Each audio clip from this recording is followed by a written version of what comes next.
Bonjour à tous, soyez les bienvenus à cette conférence dédiée aux métaux stratégiques. Évaluer les volumes nécessaires à la transition énergétique en France, quelles stratégies et solutions pour répondre aux besoins en minéraux, comment enclencher une transformation des usages pour plus de sobriété, autant de questions auxquelles nos intervenants à cette table ronde vont essayer de vous répondre, de vous apporter les éléments de réponse. Ces intervenants et intervenantes, je vous les présente tout de suite. Il s'agit de Patrick Dugue, qui est directeur de programme scientifique au BRGM, le Bureau de recherche géologique et minier. Emmanuel Ledoux, juste à ma gauche, délégué général de l'INEC, l'Institut national de l'économie circulaire. Roland Marion, directeur de la direction économie circulaire à l'ADEME. Et pour finir ce tour de table, Caroline Mini, qui est responsable RSE, c'est comme ça qu'on peut dire, chez Vercor, donc une industrie, une méga factory qui est en construction à l'heure actuelle dans le nord de la France pour produire des batteries bas carbone. Alors pour planter le décor, rien de tel que de repréciser les bases. Avec vous, Roland Marion, quand on parle de métaux stratégiques, déjà, de quoi parle-t-on? Bonjour à tous. On parle des métaux qui seront nécessaires pour accompagner les volontés, les politiques industrielles, les politiques de développement durable, celles en particulier des ENR, c'est-à-dire les métaux dont on va avoir besoin pour enclencher la transition écologique et pour enclencher aussi, on peut le dire, la mobilité décarbonée, ce qui sera dans les prochaines années évidemment un sujet de toute première importance, et on le verra, je pense, qui reviendra nous poser des questions sur la manière dont en France on doit se réintégrer ces métaux stratégiques pour notre déploiement industriel. Alors quand on parle de métaux stratégiques, est-ce qu'on parle de la même chose que les terres rares, par exemple, dont on entend régulièrement parler comme étant des éléments nécessaires à la transition? Alors la question des terres rares est extrêmement intéressante, puisqu'en fait on a abordé ces questions-là, en particulier par le COMES, dans ce qu'on peut appeler la genèse de la question sur les métaux stratégiques, qui était la crise des terres rares en 2011, qui a donné lieu à un certain nombre d'initiatives, dont la création du comité pour les métaux stratégiques. Et dans notre appréciation du sujet, les terres rares font partie de ces métaux dont on a besoin pour accompagner le développement industriel. Donc les métaux stratégiques incluent plus largement effectivement les terres rares. Absolument. Patrick Dugue, je voyais tout de suite, vous vouliez, vous étiez dit du métro. Non, c'est bon? Non, c'est bon. Très bien. Juste, Roland Marion, j'ai pas fini avec vous. Juste avoir un éclairage, effectivement, vous le disiez, donc sur les usages, mais est-ce qu'on a un aperçu aujourd'hui des volumes dont on a besoin pour réussir la transition souhaitée, souhaitable, que tout le monde appelle de ses voeux? C'est un autre sujet absolument fondamental, parce que vous avez abordé le sujet par le prisme de la sobriété. Donc je pense qu'on va beaucoup parler aujourd'hui de la question du recyclage, de la qualité des matières premières, mais on a plus 1 à plus 1,5% de croissance de notre demande en grands métaux, par exemple, ou en métaux stratégiques, entre 2018 et 2030, et ça va aller grandissant pour les questions que j'ai citées, c'est-à-dire la mobilité décarbonée ou les énergies renouvelables. Donc même si on travaille sur le sujet du recyclage, et même si on arrive à obtenir des matières premières de recyclage en quantité et en qualité suffisante, on va avoir cette question de sobriété qui va se poser à un moment donné, parce qu'on continuera à puiser dans les ressources non renouvelables. Donc tout ce qui va tourner autour, par exemple, des questions d'éco-conception, de nouveaux modèles de collaboration, d'économie de fonctionnalité, de réemploi, de partage, qui permettront de continuer à avoir des usages en ayant moins de matières premières mobilisées dans nos systèmes industriels, économiques et de mobilité, seront les sujets sur lesquels on va devoir absolument travailler fondamentalement. Par exemple, sur le cuivre, on va avoir plus de 5 millions de tonnes de cuivre dans les prochaines années qui vont être nécessaires, en particulier pour la mobilité décarbonée.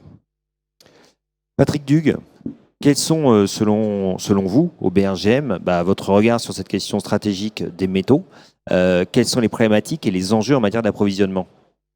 Alors oui, donc au niveau du BRGM, effectivement, on travaille sur ces sujets-là. Alors bien évidemment, le BRGM, il l'attaque essentiellement du côté de l'offre, puisque le BRGM, c'est le Bureau de recherche géologique et minière. Mais malgré tout, on ne peut plus attaquer ces sujets-là en regardant une seule partie des enjeux, et on est obligé de le regarder dans la globalité. Donc c'est ce que fait le BRGM. Alors avant d'arriver vraiment sur les deux grands enjeux, notamment pour la France et pour l'Europe, je pense que je vais peut-être enfoncer les portes ouvertes, mais il faut reprendre vraiment le constat de la situation actuelle. On l'a vu, il y a une augmentation de la demande, très claire, avec la transition numérique et la transition énergétique. C'est une augmentation de la demande, pas seulement en quantité, et Roland l'a abordé, mais aussi en qualité. C'est-à-dire on va avoir besoin de beaucoup de cuivre, mais en même temps on va avoir besoin de beaucoup de germanium ou de lithium. qui sont des métaux avec des logiques un peu différentes. Donc ça, c'est le premier constat. Le deuxième, c'est qu'en Europe, et encore plus en France, on est extrêmement dépendant d'autres pays pour ce type d'approvisionnement. Alors, quelques chiffres qui viennent de la Commission européenne, je crois que c'est des chiffres de 2022, 78% du lithium utilisé en Europe aujourd'hui vient du Chili, 99% des terres rares de Chine, le cobalt à 70% de République démocratique du Congo, et le dernier exemple que j'avais, c'était les platinoïdes qui viennent essentiellement d'Afrique du Sud, platinoïdes qu'on retrouve dans les catalyseurs. Donc tout ça pour dire, voilà, on a une demande qui augmente, on est extrêmement dépendant. Cette dépendance, elle est au niveau de la mine, mais bien évidemment, là aussi, on revient sur cette histoire de vision globale, elle est le long d'une chaîne de valeur. C'est-à-dire pour nos amis de Vercors qui sont au bout, ils vont dépendre bien évidemment des mines qui vont produire des métaux, mais aussi des usines de raffinage. Et puis, par exemple, à la sortie du Covid, on a finalement peu parlé de mines, on en a beaucoup parlé de rupture sur les cartes électroniques et sur les microprocesseurs. Donc il faut aussi penser chaîne de valeur. Parce que quand vous êtes au début de la chaîne de valeur, vous avez un impact extrêmement important. Donc voilà, j'en arrive aux deux enjeux que ça génère à la fois pour la France et pour l'Europe. Le premier enjeu, c'est un enjeu purement éthique. Oui, parce qu'on se doute bien que toutes ces ressources qu'on va chercher dans le sous-sol, ça a un impact environnemental, ça a un impact social, et c'est pas chez nous. Il faut assumer le fait qu'en ne produisant pas sur nos territoires, on transfère l'impact de nos modes de vie ailleurs. Parce qu'il y a des impacts.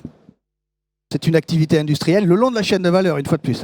Donc il y a vraiment des enjeux éthiques extrêmement importants de transfert d'impact. Et puis après, c'est ce qui est né après, notamment après le Covid, on s'en est rendu compte, et encore plus avec la guerre en Ukraine, il y a des enjeux de souveraineté, c'est-à-dire des enjeux économiques. Ne pas être un acteur sur les débuts de la chaîne vous fragilise sur l'ensemble de la chaîne et vous rend extrêmement vulnérable. Donc voilà, en quelques mots, deux gros enjeux, un enjeu purement éthique et un enjeu purement économique. Et les deux se rejoignent dans ces questions-là. Cette vulnérabilité, finalement, elle se retrouve même jusqu'à l'échelon économique, puisque derrière, ça hypothèque tout développement souverain d'une chaîne de production, notamment relocalisée. Aujourd'hui, on parle beaucoup de réindustrialiser la France, notamment avec le plan de réindustrie verte. Oui. Et finalement, si on se prive de cette souveraineté en matière de métaux stratégiques, on coupe l'herbe sous le pied de toute cette filière qu'on veut recréer. Une souveraineté, ça s'envisage sur une chaîne de valeur et ça ne peut pas s'envisager sur certains aspects de la chaîne de valeur uniquement. Donc effectivement, il va y avoir cette vision globale. Alors après, la géologie est ce qu'elle est, on n'a pas nécessairement toutes les ressources. Et alors là, rentre la diplomatie des ressources, rentre d'autres enjeux de partenariat à créer pour effectivement avoir des filières industrielles plus responsables. Alors Emmanuel Ledoux, quand on écoute Patrick Dug, on se rend bien compte qu'effectivement, il faut aller moins extraire en sous-sol. Donc, il faut essayer d'utiliser ce qu'on a, de le réutiliser, de créer des boucles d'économie circulaire. C'est un petit peu la condition sine qua non d'une réussite de la transition écologique durable, finalement, puisque si on finit toujours par extraire, à continuer un modèle linéaire, on n'y arrivera pas. À l'INEC, vous êtes penché sur le sujet des métaux stratégiques ? Alors, effectivement, nous, à l'INEC, notre travail, il est beaucoup sur la question du passage du linéaire au circulaire. Et déjà, vu qu'on parle aussi réalité, augmentation des besoins, rareté de la ressource, je pense qu'il y a un mot qui est important dans l'intitulé de cette conférence, c'est la partie, finalement, réalité. Et est-ce qu'on connaît bien ces réalités ? Le premier rapport, finalement, qui a pu alerter de façon assez prégnante sur la question des besoins en métaux critiques pour réussir la transition, c'est celui en mai 2021 de l'Agence internationale de l'énergie qui disait évidemment, bien sûr, il faut se diriger vers les ENR, mais on n'est pas du tout sûr d'être en capacité de produire les ressources qui vont permettre de répondre aux stratégies qu'on s'est tous imposées, la France mais ailleurs, notamment au travers des accords de Paris. Après, il y a un autre, je salue la modestie de mon voisin, un autre travail absolument remarquable qui a été fait pour justement qu'on comprenne bien la réalité de nos besoins pour réussir cette transition environnementale, c'est les scénarios transition 2050. Et ce qui est assez intéressant, alors ce qui est intéressant et un peu inquiétant aussi, hein, on va pas se mentir, c'est qu'au fond, même en reprenant les questions de sobriété qui ont été évoquées, c'est-à-dire il y a la partie solutions technologiques, voilà, on y est en plein dedans, et les questions de sobriété qui vont être mises en avant. Mais ce qu'on voit aussi au travers des scénarios de l'ADEME, alors on a parlé mobilité, restons sur la mobilité, c'est que même le scénario le plus sobre, il implique une augmentation significative de besoins en matière de mobilité. Sur le lithium, c'est 300%, plus 300% sur le S1, le scénario Yourt, enfin je ne sais plus le vrai nom, mais en gros c'est 300% de Yourt à 800% pour Elon Musk, le scénario un peu plus techno-solutionniste. Mais donc de toute façon, c'est sobriété heureuse, même sobriété heureuse, c'est plus 300%. Si on part cobalt, c'est sobriété heureuse, c'est plus 70%. Donc de toute façon, on parle juste de la mobilité. Et l'autre réalité à laquelle il va falloir aussi qu'on se confronte, et nous ça c'est un travail qu'on a pu mener en plagiant et hontément d'ailleurs, enfin en tout cas en s'inspirant fortement on va dire, des scénarios de transition, c'est notre capacité de réussir nos scénarios de décarbonation compte tenu des ressources dont on dispose. Donc c'est un travail qui s'appelle Stratégie nationale bas carbone sous contrainte de ressources, et dans lequel, comme ça je réponds enfin à ta question, dans lequel on s'est évidemment intéressé à la question des métaux stratégiques. Et ce qu'on voit, c'est qu'effectivement, sans économie circulaire, et de façon musclée, hein, pas l'économie circulaire mollassonne, tendancielle, tranquillou, on n'y arrive pas, on ne passe rien. On n'a pas les ressources nécessaires, ou alors il faut qu'on capte tout, par exemple, sur mobilité. Et en se disant, bon, et puis le reste, on laisse tomber. On a ça d'ailleurs pas que sur les métaux. Les sujets qui ont pu être évoqués, je voyais dans d'autres conférences, ça va être les sujets biomasse. On peut décarboner l'aéronautique en utilisant 100% de la biomasse, mais il n'y a plus de biomasse pour le reste. Donc la question de la connaissance de la réalité et la façon dont ça va nous permettre aussi de répondre à court terme, il y a déjà des besoins, et Vercors est une des réponses de ces solutions à court terme, mais la compréhension à moyen terme et à long terme des transformations qui vont être nécessaires pour, encore une fois, être en capacité de répondre aux engagements internationaux qu'on a pris, elle se pose de façon assez importante, ou sinon on va se retrouver à gérer pénurie après pénurie, comme on le fait actuellement pour l'eau, par exemple. Ce qui est intéressant avec votre propos, c'est qu'on voit bien qu'il y a un rapport entre la nécessité de décarboner et ces besoins en métaux stratégiques. Effectivement, il faut arriver à boucler la boucle. L'une des solutions, c'est le recyclage. On va y revenir. Avec vous, Caroline Mini, puisque vous représentez l'entreprise Vercors, donc je le disais, fabricant de batteries bas carbone dans le nord de la France. Donc du coup, on comprend vite que vous allez être consommatrice, pas vous en tant que telle évidemment, mais l'usine de ces métaux stratégiques. Alors au-delà effectivement des enjeux qu'on a posés, sur lesquels vous pourrez peut-être revenir, quelles sont les solutions aujourd'hui que vous mettez en œuvre pour avoir un approvisionnement pérenne et puis durable si possible? Bon, bonjour à tous, en tout cas merci beaucoup pour l'invitation. Je suis très heureuse d'être parmi vous aujourd'hui pour discuter de ce sujet. Donc d'abord, peut-être récapituler Vercors ce qu'on fait. Donc on a une société qui a été créée en 2020 par 6 cofondateurs. 3 ans plus tard, on est plus de 350 personnes représentant 37 nationalités. Donc notre mission est d'accélérer la production de batteries bas carbone en Europe pour permettre la décarbonation de la mobilité. Donc l'enjeu, c'est vraiment de diminuer nos émissions de CO2 en faisant des batteries bas carbone pour pouvoir atteindre notre objectif commun de neutralité bas carbone et puis diminuer les émissions du transport. Et donc, on est situé à Grenoble. Notre siège social est à Grenoble avec un labo et une ligne pilote dont la production a démarré. Et on construit une gigafactory à Dunkerque. Les travaux de construction ont commencé. Donc, une gigafactory, en gros, c'est une capacité de 16 gigawattheures de production de batteries. Donc, ça correspond à peu près à 200-300 000 véhicules électriques qui entrera en production en 2025. Et donc, là, le mot important, c'est batteries bas carbone. Donc, pour nous, ce sont des batteries qui auront une empreinte carbone 70% inférieure à celles qui sont aujourd'hui dans un benchmark industriel. Et pour les produire, on fait ça d'une manière responsable. Donc le mot responsable est vraiment important, c'est-à-dire qu'on travaille sur notre approvisionnement pour sécuriser un approvisionnement durable. On vise à relocaliser la chaîne de valeur de la batterie. Et donc effectivement, on voit qu'il faut réfléchir sur toute la chaîne de valeur. Et on travaille avec nos fournisseurs pour que les métaux stratégiques qu'on utilise, donc le lithium, le nickel, le manganèse, le cobalt, soit faite dans des conditions qui soient donc soutenables et qu'on puisse relocaliser un maximum. Et donc, pour nous, le développement durable, c'est au cœur de notre mission, c'est ancré dans l'entreprise dès le départ.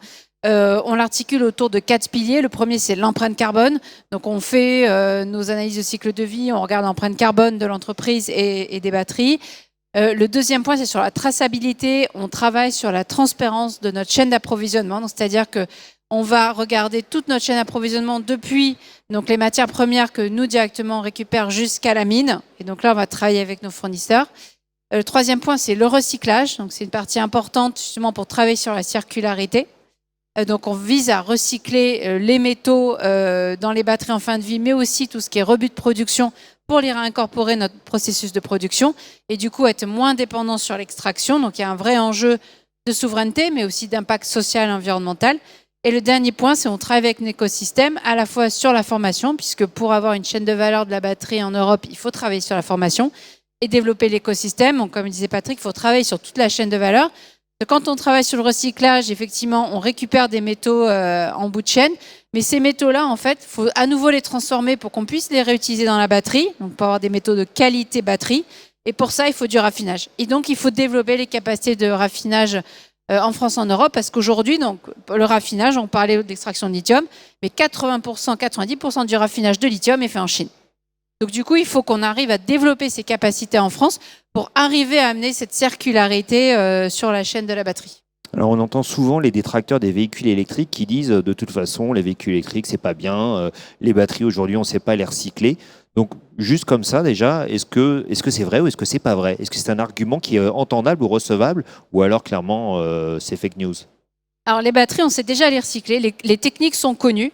Nous, on va récupérer plus de 90% de nos matériaux stratégiques, donc en nickel, lithium, cobalt et manganèse. Donc ça, on sait déjà faire. Ensuite, en fait, il y a plein de projets aujourd'hui qui se développent. Les capacités sont en construction. On ne les avait pas avant parce qu'il y avait aujourd'hui, ça dépendait juste de la chaîne d'électronique. Mais aujourd'hui, avec les batteries en fin de vie, les rebuts de production, avec 4 gigafactories qui se construisent en France, il y a suffisamment pour avoir la capacité industrielle nécessaire en France. Donc du coup, les projets sont en marche, on va pouvoir recycler complètement. Il y a plus de 95% de la batterie qu'on recycle aujourd'hui. Patrick Dugue, j'entends Caroline Mini qui parle beaucoup de l'Europe. Est-ce que la France fait chevalier seul? Est-ce qu'il y a d'autres initiatives en Europe? Est-ce qu'il y a une initiative concertée, globale, qui permet effectivement d'appréhender toute la problématique métaux stratégique?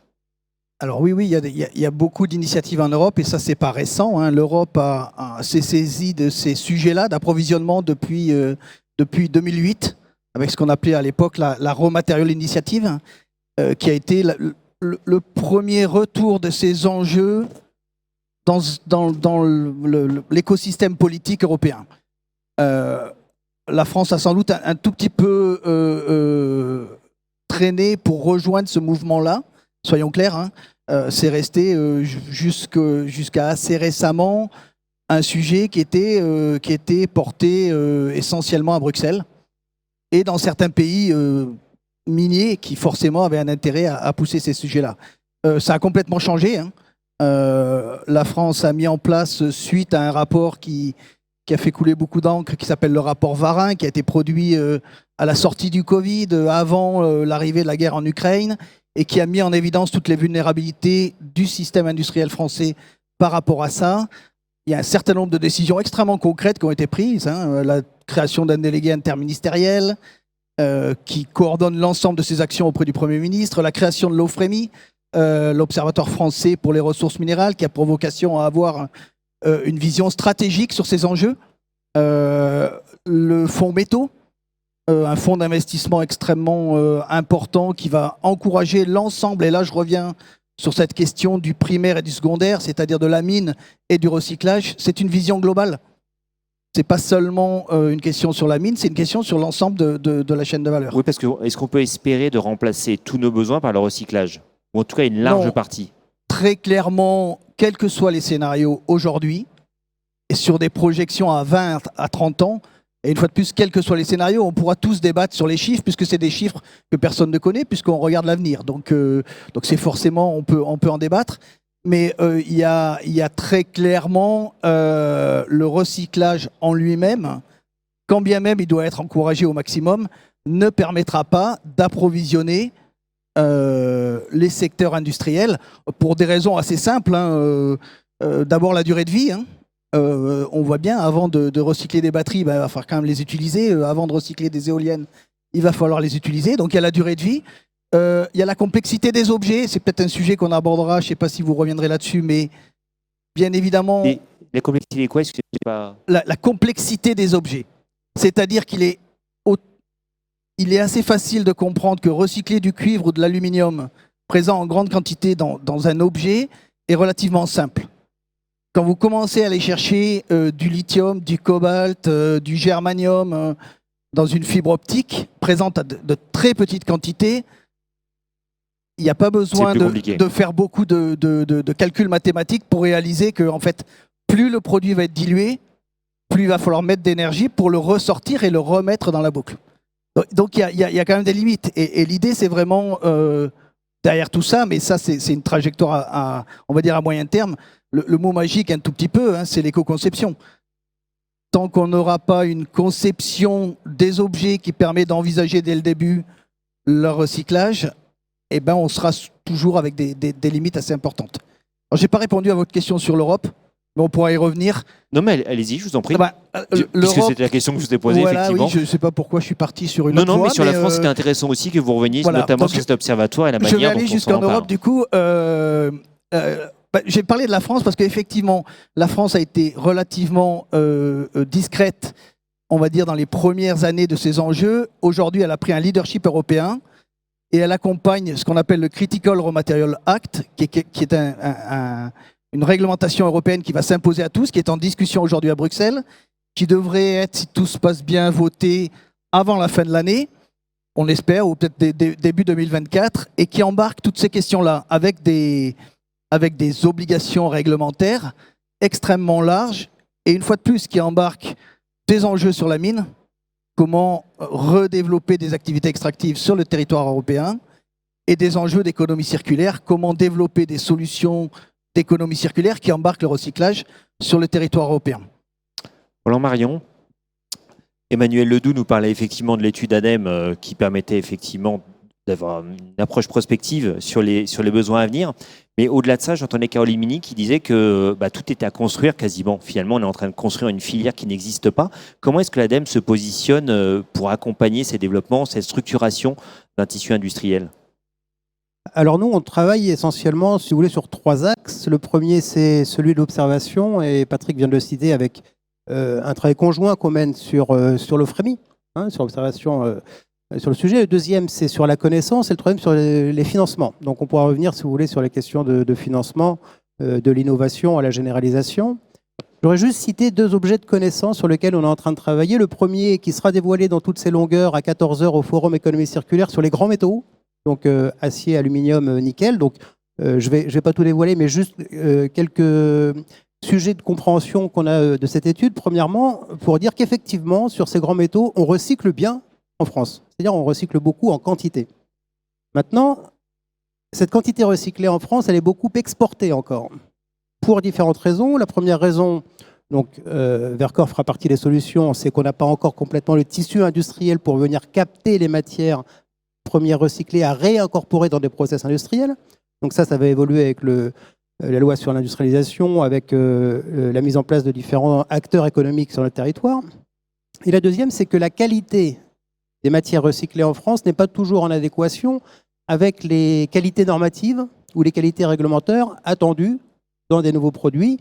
Donc ça fait partie du deuxième sujet sur lequel il va aussi qu'on travaille, c'est-à-dire accompagner les acteurs du recyclage à se mettre à des niveaux qui soient économiquement compatibles, à des niveaux qui soient compatibles avec ce que la norme nous impose en termes de produits incorporés dans des nouveaux produits. Donc ça, c'est le premier sujet sur les grands métaux, de nouveau 14h au Forum Économie Circulaire. Et d'ailleurs, je fais un tout petit aparté sur cette question de relation entre qualité, quantité et la question normative. On voit bien qu'il y a des volontés européennes d'imposer des taux d'incorporation, en particulier dans les batteries, à 2031 pour cobalt, nickel, cadmium, et puis à 2036 qui sera encore plus important. Et en fait, il y a une volonté qu'on voit apparaître de façon très claire aussi sur les plastiques, mais ce n'est pas le sujet aujourd'hui, mais qui va devoir pousser la R&D, l'innovation pour améliorer la qualité du recyclage pour qu'on puisse enfin l'intégrer dans nos propres produits. Et puis, la deuxième étude, sur laquelle, là, on est vraiment au démarrage, donc ce sera plutôt pour 2024, deuxième semestre 2024, c'est le croisement entre le besoin en métaux sur la question du numérique. Et là, on parle effectivement de tous les métaux. On va parler des grands métaux, on va parler des métaux précieux, on va parler des terres rares. Et on va faire une forme de croisement entre quels sont les métaux disponibles et nécessaires et quels sont les équipements et la croissance des équipements à l'horizon 2030 et 2050 dont on aura besoin pour alimenter cette question du recyclage. Donc voilà un peu quelques exemples d'études qu'on mène sur le travaux en plus de l'OFREMI et sur les financements. Si vous m'en donnez l'occasion, je pourrais en dire 2 mots tout à l'heure. Alors effectivement, on reviendra à la question du financement qui est intéressant dans la structuration toute une chaîne de production industrielle. C'est la manière dont on l'accompagne, effectivement, structuration d'un tissu. Caroline Mini, vous évoquiez tout à l'heure la formation des équipes. Parce que finalement, là, vous repartez de rien, quelque part. Vercors s'installe dans le nord de la France, qui était évidemment un bassin industriel il y a quelques années, qui a encore évidemment une grande dimension industrielle. Mais comment est-ce qu'on arrive à créer une gigafactory, dont on comprend évidemment, vu son nom, son importance, sur un secteur en fait, qui est quasi inconnu, finalement, qui est nouveau chez nous? Quels sont les processus que vous mettez en place pour former vos collaborateurs, pour quelque part, pour faire en sorte de produire effectivement ces batteries bas carbone? Alors, dès le début du projet Vercors, il y avait cette dimension partenariale écosystémique. Donc vraiment travailler avec l'écosystème, de pouvoir développer la chaîne de valeur de la batterie en Europe. Et donc on a lancé il y a 1 an l'école de la batterie, qui est une école qui propose des formations, donc du CAP au doctorat, formation initiale et continue, pour former sur tous les métiers de la chaîne de valeur de la batterie. Et donc ça inclut la production de batteries, mais aussi des métiers qui peuvent être en amont et en aval de cette production de batteries. Et donc, en fait, c'est un réseau de 16 partenaires, des partenaires académiques, publics, privés, des entreprises, des laboratoires, pour justement des universités, pour pouvoir proposer ces différentes formations. Et donc ça, on a lancé l'école de la batterie à Grenoble, et il y a le même projet dans les Hauts-de-France qui s'appelle Electromob, qui va permettre de subvenir à tous ces besoins en compétences pour ces nouveaux métiers où il faut monter en compétences ou proposer des passerelles à des personnes qui vont changer de secteur pour venir travailler dans la batterie. Et aussi, Dunkerque, c'est un écosystème industriel. Il y a déjà des partenaires industriels sur place. Et donc, comme on parlait circularité, écosystème, on travaille aussi pour pouvoir, au niveau énergétique, avoir déjà des sources d'énergie bas carbone, donc ça veut dire de l'électricité bas carbone, et aussi de la chaleur fatale, grâce à un réseau de chaleur, en fait, qui va permettre de prendre de la chaleur des voisins industriels pour pouvoir alimenter directement nos processus de production et donc pouvoir aussi boucler, avoir une boucle fermée au niveau approvisionnement énergétique. Donc là, effectivement, c'est intéressant. Emmanuel Ledoux, projet d'économie circulaire territoriale, le fait que l'usine Vercors s'alimente, on voit que monter une usine comme ça, qui se veut durable, puisque vous parliez de batteries bas carbone, peut aussi réduire ses impacts au niveau environnemental en s'appuyant sur le réseau interne. On arrive quelque part au-delà du recyclage à faire plus et à faire de l'économie circulaire territoriale. Ça permet de répondre à pas mal des types de criticité qui peuvent exister sur une ressource et en particulier sur les métaux. On voit en une demi-heure, là, on a déjà abordé criticité géostratégique, substituabilité, les questions de formation, au fond, qui sont une forme de criticité. C'est-à-dire, on peut savoir faire, mais si on n'a personne pour faire, ça peut être un sujet aussi. Les questions de sécurisation des approvisionnements, les risques sociaux, environnementaux, qui ont été dit aussi. Moi, je trouve autre chose que ça rajoute, la question de l'installation comme ça de la chaîne de valeur ou de la réinstallation. Enfin, je sais pas comment on dit là. Est-ce qu'on parle de réindustrialisation, d'industrialisation, de relocalisation?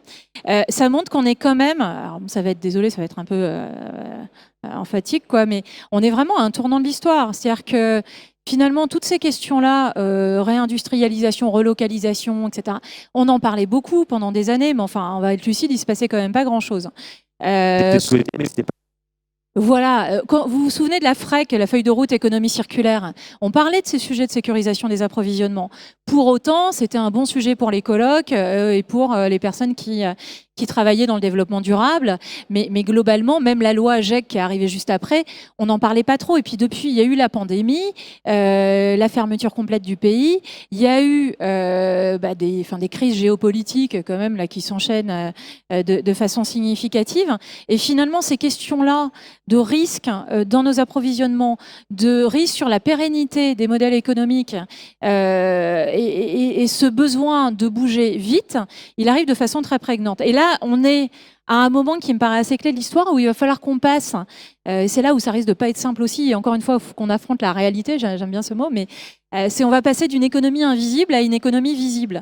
Parce que tout ce qu'on dit depuis tout à l'heure sur comment ça se passe jusqu'alors, au fond, on se rend compte qu'on est dans une économie invisible. On extrait loin, ça a été dit, alors de façon socialement discutable, mais enfin après tout, ça se passe pas tout près. On produit loin aussi, on consomme chez nous et on fait repartir nos déchets, on les enfouit. Enfin bon, j'y vais un peu à gros traits, hein. Je sais bien qu'il y a d'autres choses. Là, l'idée, c'est quand même de passer à une économie du visible, où on va extraire, alors moins idéalement, plus aussi chez nous, on sait qu'on rouvre des mines, on va traiter la matière, pareil, hein, les sites dont on parle, ils sont pas à 5000 km, là, ils sont autour de nous. À nouveau, l'idée, c'est derrière de produire aussi sur nos territoires, malgré tout, de consommer moins.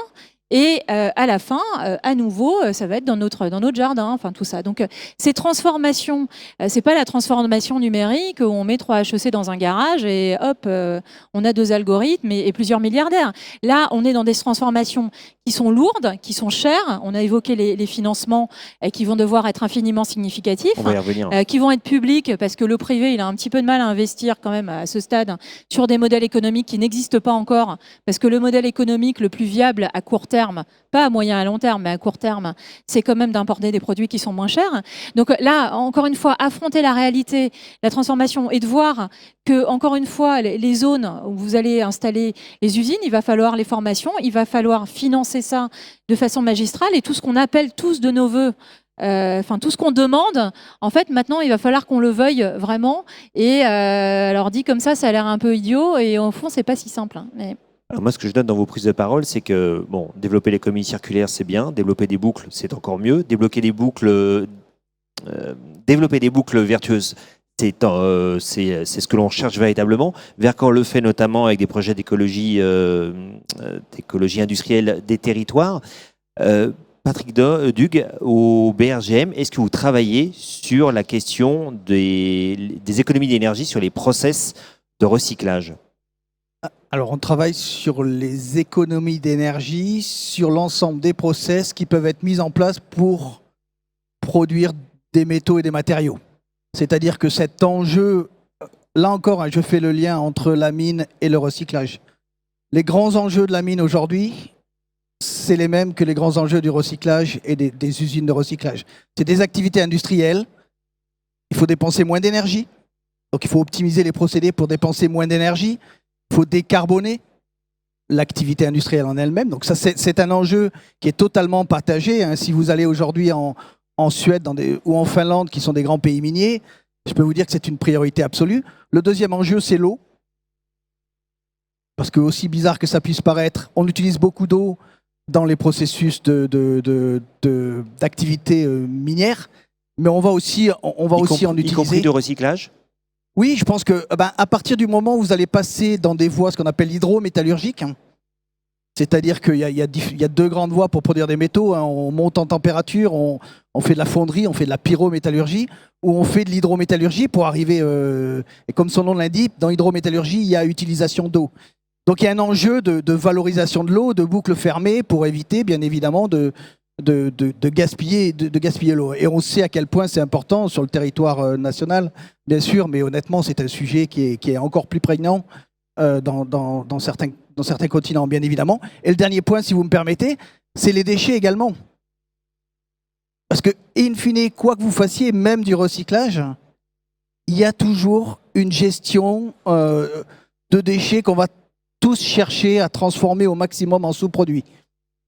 Et le grand objectif de tout ça, c'est d'optimiser les flux de matière quelque part. Et donc de ne plus uniquement focaliser sur ce qui a de la valeur tout de suite, mais regarder les matériaux dans leur ensemble et d'essayer de limiter au maximum le fameux déchet ultime. Et je veux dire, l'ADEME nous tire tous dans ce sens-là.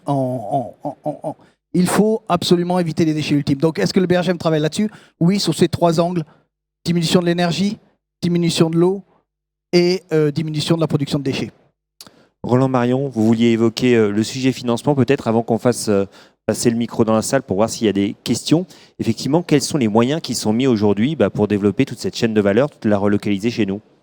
Alors volontiers. Juste avant ça, je voudrais revenir sur 2 sujets qui ont été évoqués qui sont hyper intéressants. Premièrement, la question de la participation du recyclage à la décarbonation dans les plans de transition sectorielle que vous connaissez peut-être, les 9 plans de transition sectorielle. On se rend compte que la question du recyclage est aussi un mode de production absolument fondamental pour décarboner l'industrie. Dans la sidérurgie, on émet 100 en production traditionnelle, 10 à partir du recyclage. Deuxième point, qu'on se mette bien d'accord entre nous, il n'y a que des gens bien ici, donc je pense qu'entre nous on est d'accord, les batteries sont recyclables. Les batteries sont recyclables. Mais, comme on est en croissance, ce ne sera pas suffisant. Donc il faut les recycler, il faut aussi travailler sur la conception, il faut aussi travailler sur la diminution des batteries et repenser le modèle de mobilité pour que l'ensemble soit soutenable. Mais les batteries sont recyclables. Sur le financement, cher Emmanuel Ledoux, je vous ai entendu dire des financements significativement infinis. Malgré toute ma bonne volonté, on aura du mal à avoir des financements infinis, mais ils sont importants quand même et ils traitent l'ensemble des sujets sur lesquels il faut qu'on travaille pour accélérer sur ces travaux-là. Donc, on va de la paillasse, de l'innovation fondamentale au travers de soutien de thèse, à des collaborations assez innovantes au niveau européen, le programme Eramine, par exemple, si ça parle à certains d'entre vous, et puis en articulation avec la BPI France sur des programmes spécifiques de soutien sur les métaux critiques aussi. On va jusqu'à de l'innovation proche du marché par le biais de France 2030, opéré par l'ADEME, donc recyclabilité, recyclage et incorporation, qui permet de faire émerger des solutions d'avenir. Et puis ces solutions d'avenir, en effet, elles émergent. Et donc on a une question de massification qu'on aborde aussi au travers de différents dispositifs qui sont dans le fond économie circulaire de l'ADEME, en particulier ORMAT, Objectif Recyclage Matière, sur lequel on fait appel à des porteurs de projets pour nous montrer comment est-ce qu'ils pourraient accompagner cette généralisation des bonnes pratiques et on les soutient financièrement pour le faire. Et c'est un mouvement de fond aussi, même si ce ne sera pas infini, par définition ça ne marchera pas, cher Emmanuel. C'est quand même des dynamiques de très long terme, puisqu'on est en fait assez au début de l'histoire, et là pour le coup je suis d'accord avec vous, on est à un point d'inflexion et assez au début de cette histoire-là. Merci pour cet éclairage sur la question des financements. Y a-t-il des questions dans la salle? Oui, au premier rang, monsieur. Alors n'hésitez pas à vous présenter, ça permet toujours de répondre avec plus de précision. Donc Gilda Madoré, je fais partie de la SNCF et je voulais juste rebondir sur ce que vous disiez, Madame Ledoux. Est-ce que d'après vous, il y aura aussi un développement de la prospection pour trouver des nouveaux matériaux, notamment en France, puisque dans la presse, il est paru un article disant que du lithium avait été trouvé notamment en Alsace. Voilà. Est-ce que c'est vrai ou est-ce que c'est fake news? Alors là, c'est surtout l'expertise BRGM, mais oui, il y en a en Bretagne aussi, du lithium, c'est ça. Il y a la question des mines. Après, ça va être la question du coût, encore une fois, car c'est forcément plus cher d'extraire en France que d'extraire ailleurs, en l'état. Non, pas forcément. En fait, la question de l'exploration, oui, tout à fait. Elle est effectivement extrêmement importante. La reprise de ce qu'on appelle l'inventaire des ressources minérales, qui est quelque chose qui avait été arrêté dans les années 80 en France. Elle a été annoncée à la télévision française par le président de la République assez récemment. Donc dans le cadre du Critical Raw Material Act, un des premiers aspects, c'est de revisiter notre sous-sol sur l'ensemble du territoire européen pour l'ensemble des métaux, de manière à identifier le potentiel. Et il y en a un, une fois de plus, on n'a pas couvert l'ensemble du territoire européen et on n'a pas couvert l'ensemble du territoire français. Donc ça, c'est la première chose, bien évidemment, qui va être lancée, on l'espère, assez rapidement. Ça, c'est une première réponse. La deuxième réponse, c'est que malgré tout, en France comme ailleurs, on a été un pays minier. Et donc, il y a des endroits que l'on connaît quand même très très bien et sur lesquels on sait qu'il y a un potentiel qui est parfaitement affirmé. On parlait de lithium, il y a aujourd'hui 2 projets, l'un d'Eramet, et en fait 2, 3 même, Eramet et Lithium de France en Alsace sur de l'eau géothermale contenant du lithium, et un dans l'Allier avec la société Imerys qui est en train de développer une solution pour produire du lithium à partir de roches dures. Donc oui, il se passe pas mal de choses en France. Emmanuel Ledoux, quand même pour revenir vers vous, il y a peut-être un petit sujet en matière de visibilité parce que à partir du moment où on rapatrie les mines chez nous, l'exploitation, ça va se voir, un peu comme les éoliennes dont on voit bien avec les méthanisation, parce qu'il n'y a pas que les éoliennes qui posent problème, mais que ça passe pas forcément toujours très bien quand on relocalise chez nous. Donc il y a toujours cette question de la visibilité effectivement qui revient avec l'économie circulaire. Bah ça oui, on le voit. Bah, c'est vrai qu'on le voit déjà avec l'énergie. Finalement, là on est très fossile. Finalement, le pétrole, le gaz, c'est des gros tuyaux, ils sont sous terre, on n'est pas très embêtés. Hein.